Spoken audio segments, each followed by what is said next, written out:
I will call on Members' Order of the Day number 6. Overseas Investment, Restriction on Foreign Ownership of Land Amendment Bill, first reading. I call the Honourable Member Stephen Browning. Mr Speaker, the Greens are very proud to be presenting this new bill. It's a bill that's absolutely critical. Sorry.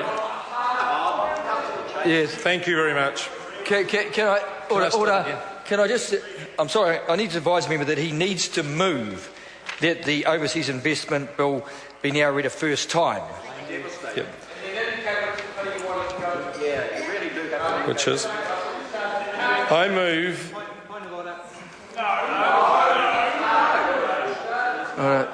The member has started. He needs to keep going. The committee. I need the committee.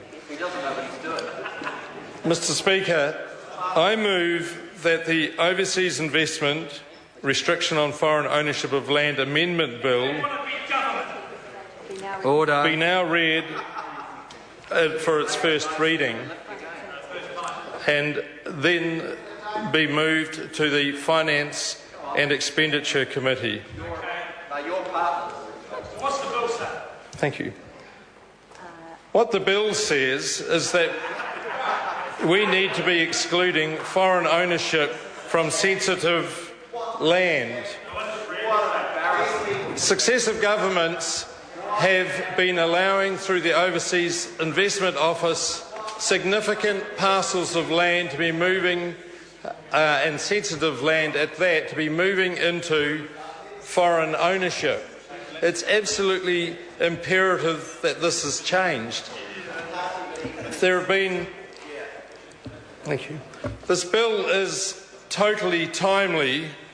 New Zealanders have become very, very concerned about losing control of our economic sovereignty following the attempted sale of the Crayford dairy farms into foreign ownership, and this bill gives Parliament an opportunity to address these concerns. According to the figures provided by Terralink, since 2005, the Overseas Investment Office has approved 312,600 hectares for sale into overseas ownership. 280,000 hectares of this land has been rural land. Labour and National-led governments over the last decade have approved the sale of vast areas of New Zealand into foreign ownership. This bill provides an opportunity to put that to a stop.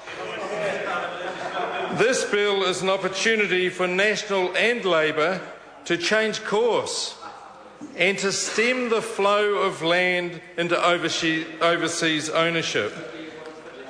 There are strategic economic interests. This bill is about protecting New Zealand's strategic economic interests. New Zealand must protect its global advantage by keeping New Zealand land for New Zealand citizens, permanent residents and companies. Our land is the source of a very large part of our exports to the world, food especially, but also forestry. If the land and hence those profits fall into foreign ownership, it will mean that New Zealand will no longer benefit from those exports. Food prices have increased dramatically over the last decade, and if green economics is correct, we live in a world of finite resources, and then the price of food will continue to rise over the long term, and hence the value of food producing land will continue to rise. Hence it is no surprise that many governments, corporations and investment funds have been engaged in large-scale land grabbing. In New Zealand, we've seen Chinese government-backed corporation Shanghai Penzin buying up Crayford farms, but it is part of a global trend. Soaring grain prices in 2007-8 led to countries such as Saudi Arabia and South Korea worrying about their national food security and buying up overseas land. Then speculators and investors joined in. Oxfam says more than 2 million square kilometres in the last decade have been grabbed. 2/3 of that in Africa. That's like Spain, France, Britain, Italy and Germany all put together. It's huge. Governments around the world are buying up land to protect their national interests. I'm sorry to interrupt the honourable member. Honourable members, this debate is interrupted and set down for resumption next sitting day. The House is suspended and I will resume the chair at 9 a.m. tomorrow for the extending sitting. Haere rā po Māori. Good night.